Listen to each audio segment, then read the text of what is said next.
Capítulo 17. Más advertencias. Al día siguiente acompañé a mis tíos a un convite en casa del señor Wilmot. Tenía hospedadas en su casa a 2 damas. Su sobrina Annabella, una muchacha vivaz y bella, o más bien una mujer joven de unos 25 años, demasiado coqueta para casarse, según propia información, pero enormemente admirada por el caballero, quien propagaba a los 4 vientos que era una mujer espléndida. Y su comedida prima, Millicent Hargrave, que me había tomado una gran simpatía, creyéndome erróneamente algo mucho mejor de lo que era. Y yo, en compensación, le tenía un gran cariño. Excluiría por completo a la pobre Millicent de mi antipatía general por las damas que conocí. Pero no he mencionado la velada causa de ella, o de su primo, sino en honor de otro de los invitados del señor Wilmot, el señor Huntington. Tengo una buena razón para recordar su presencia. Fue la última vez que le vi.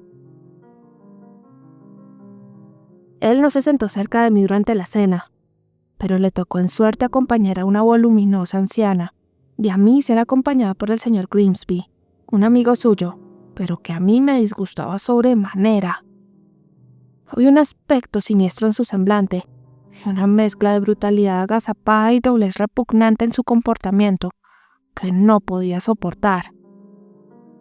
¿Qué costumbre tan aburrida es esta, por cierto, entre las muchas fuentes de innecesaria incomodidad de esta vida supercivilizada? Si los caballeros deben acompañar a las damas al comedor, ¿por qué no pueden escoger aquellas que les gusten más? No estoy segura, sin embargo, de que el señor Huntington me hubiera escogido a mí si hubiera tenido la libertad de elegir. Es muy posible que hubiera elegido a la señorita Wilmot, pues ella parecía decidida a acaparar su atención y él parecía dispuesto a rendirle el homenaje que le exigía. Al menos eso creí cuando vi cómo hablaban y se reían, y las miradas que se dirigían ante el desdén y menosprecio de sus respectivos vecinos. Mi idea pareció confirmarse después, al reunirse los caballeros con nosotras en el salón, cuando ella, nada más hacer él su entrada, le pidió levantando la voz que fuera el árbitro de una discusión que mantenía con otra dama, y el joven acudió a la llamada con presteza y decidió la cuestión en su favor sin un momento de duda. Aunque desde mi punto de vista era obvio que la señorita Wilmot estaba equivocada, quedándose luego a charlar familiarmente con ella y un grupo de mujeres. Entretanto, yo estaba sentada junto a Millicent Hargrave en el extremo opuesto del salón, examinando sus dibujos más recientes, ayudándola con mis observaciones críticas y consejos, solicitados por ella.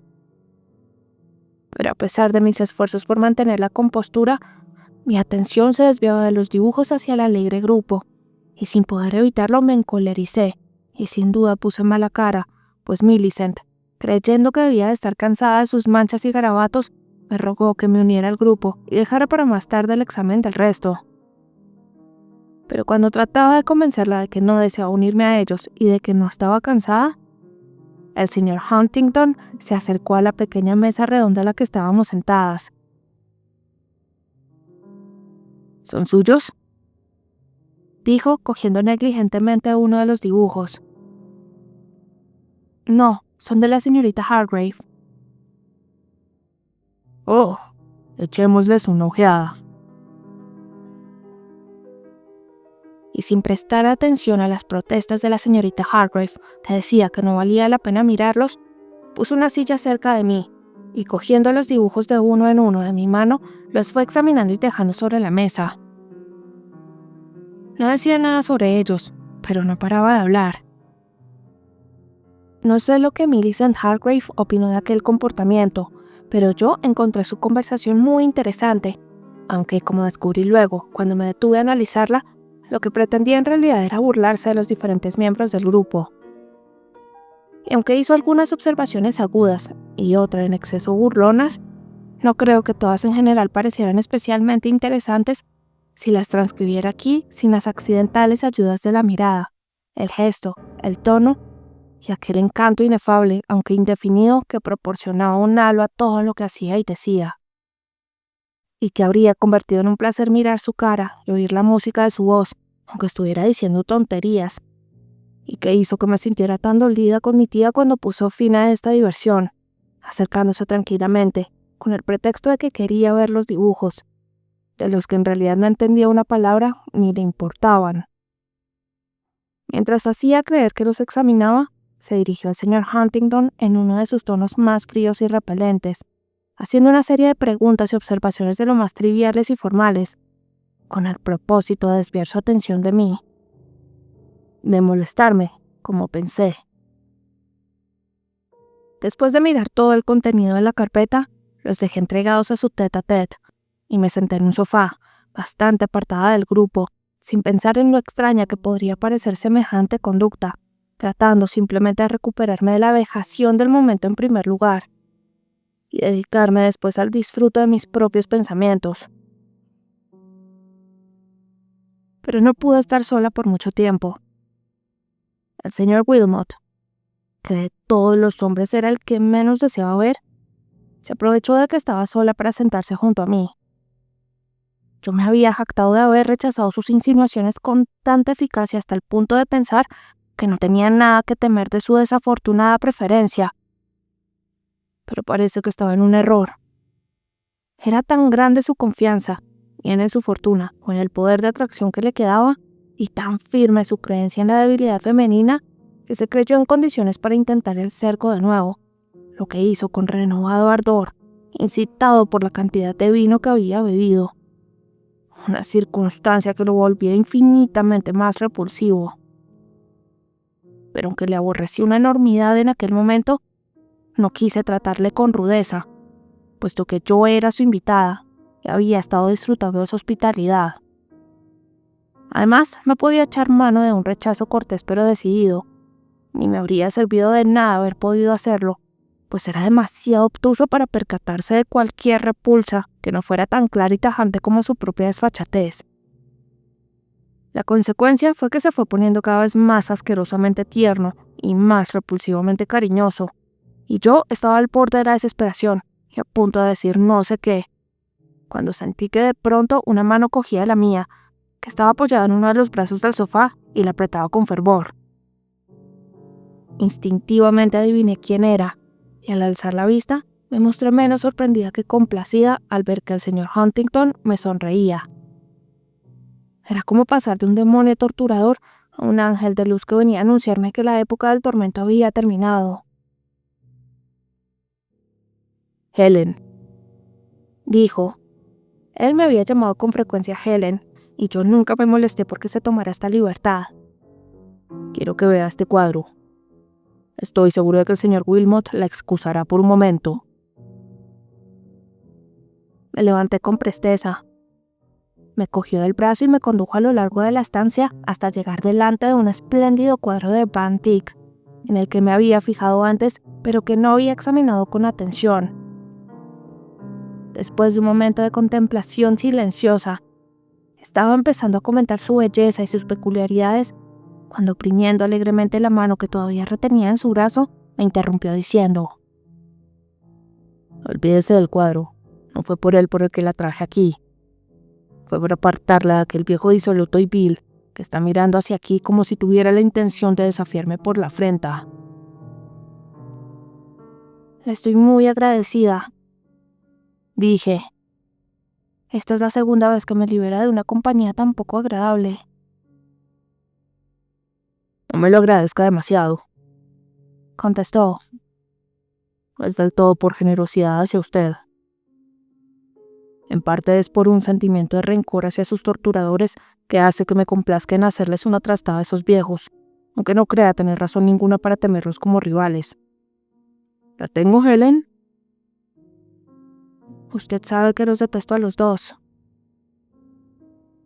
«¿Y a mí?» «No tengo ninguna razón para detestarle». «Pero, ¿cuáles son sus sentimientos hacia mí, Helen? Dígamelo. ¿Con qué ojos me mira?» Y volvió a oprimir mi mano, pero temía que hubiera un poder más consciente que ternura en su comportamiento, y sentí que no tenía derecho a arrancarme una confesión de mi preferencia cuando él por su parte no había hecho otra igual, y no supe qué responder. Por fin dije: ¿con qué ojos me ve usted? Dulce ángel, te adoro. Helen, ven un momento, dijo la voz clara, grave de mi tía, que estaba muy cerca de nosotros, y le dejé murmurando maldiciones contra su ángel maligno. Bueno, tía, ¿qué pasa? ¿Qué quieres? Dije, siguiéndola hasta el alféizar de la ventana. Quiero que vuelvas con tu acompañante cuando estés en condiciones, replicó ella, mirándome con dureza. Pero por favor, quédate aquí unos momentos hasta que ese llamativo color se haya desvanecido un poco y tus ojos hayan recuperado algo de su expresión habitual. Me sentiría avergonzada si alguien te viera en el estado en el que estás.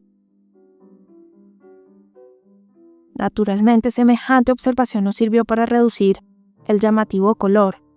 Al contrario, sentí que la cara me ardía con las redobladas llamas de una mezcla de emociones, entre las cuales la más importante era de ira incontenible e indignación. No dije nada, sin embargo, sino que retiré la cortina y miré la noche, o mejor dicho, la farola de la plaza. ¿Estaba el señor Huntington haciéndote una proposición de matrimonio, Helen?, inquirió mi demasiado atenta tutora. No. ¿Qué estaba diciendo entonces? Yo vi algo muy parecido a eso.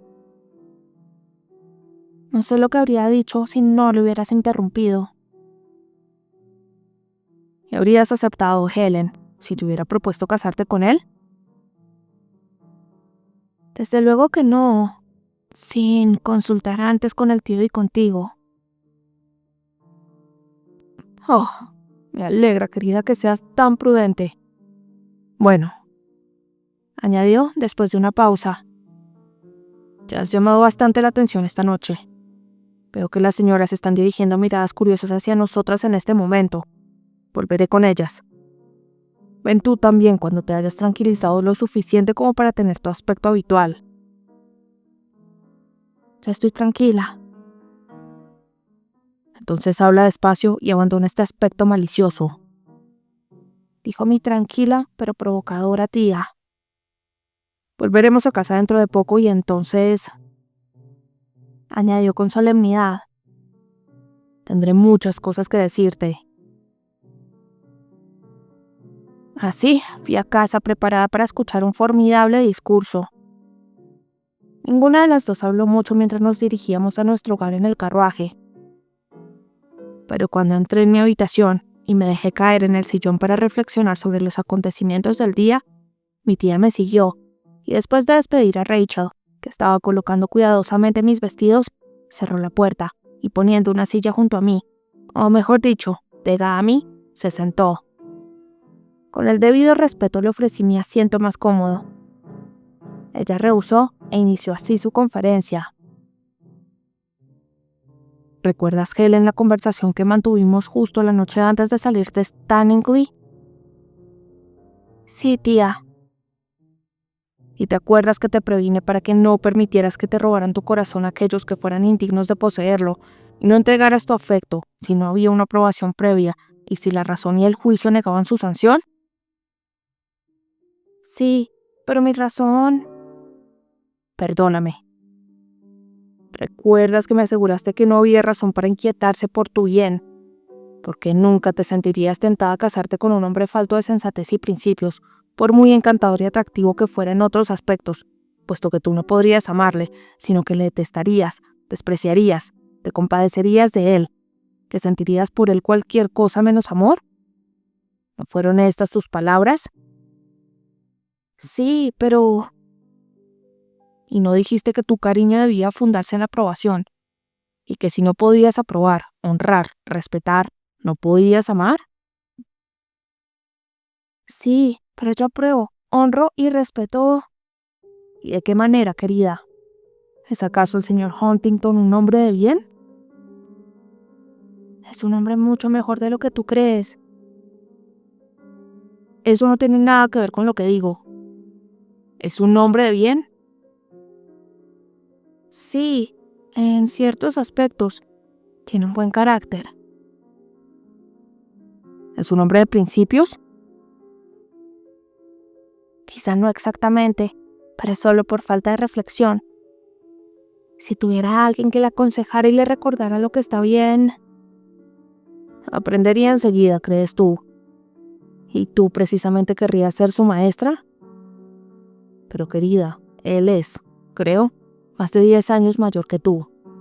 ¿Cómo es que eres tan rica en conocimientos morales? Gracias a ti, tía. He sido muy bien educada y he tenido siempre ante mí buenos ejemplos, los cuales él probablemente no ha tenido. Además, tiene un temperamento atrevido y un carácter alegre y reflexivo, mientras que yo tiendo de forma natural a la reflexión. Bien, entonces acabas de reconocer que le falta sensatez tanto como principios. Mi sensatez y mis principios están a su servicio. Eso parece presuntuoso, Helen. ¿Crees que tiene suficiente para los dos? ¿Te imaginas que tu alegre y reflexivo Calavera consentiría en ser guiado por una jovencita como tú? No, yo no querría guiarle. Pero creo que podría tener influencia suficiente para impedir que cometiera ciertos errores, y pensaría que mi vida estaría bien empleada en esforzarme por preservar de la destrucción una naturaleza tan noble.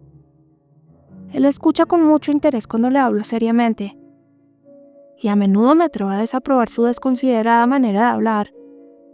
Y a veces dice que si me tuviera siempre a su lado, nunca haría o diría una cosa maliciosa, y que una charla cotidiana conmigo lo convertiría casi en un santo.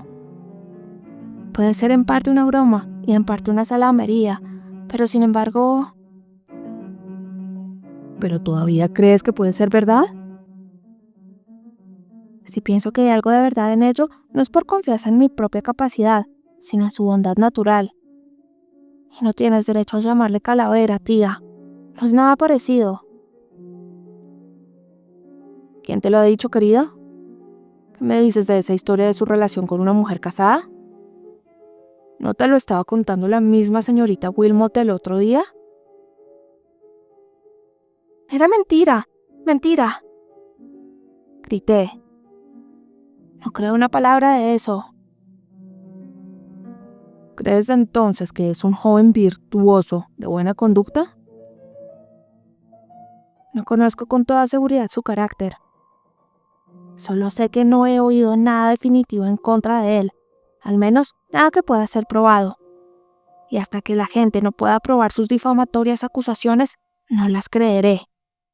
Y sé una cosa. Si ha cometido errores, estos son los naturales en la juventud, aquellos sobre los que nadie piensa siquiera, porque lo que veo es que todo el mundo le aprecia y las mamás le sonríen y sus hijas, la misma señorita Wilmot, están deseando atraer su atención. Helen, el mundo puede considerar veniales esos pecados. Unas pocas madres sin principios pueden estar ansiosas por casar a un hombre joven con fortuna sin tener en cuenta su carácter. Y jovencitas insensatas pueden sentirse satisfechas de ganarse las sonrisas de un caballero tan atractivo, sin buscar más allá de la superficie. Pero yo te consideraba mejor formada como para no ver con sus ojos y juzgar con su viciado entendimiento. No creí que llamaras veniales estos errores. Ni yo tampoco, tía. Pero si bien odio los pecados, amo al pecador. Haría mucho por su salvación, incluso suponiendo que tus sospechas fueran ciertas en general, lo que no creo ni creeré. Está bien, querida. Pregúntale a tu tío qué clase de amigos tiene ese joven, y si no está ligado a una pandilla de jóvenes disolutos y libertinos, a los que él llama sus amigos, sus magníficos camaradas, cuyo placer principal es encenacarse en el vicio, compitiendo unos con otros para ver quién va más deprisa y llega más lejos por el peligroso camino que conduce al lugar dispuesto por el diablo y sus ángeles.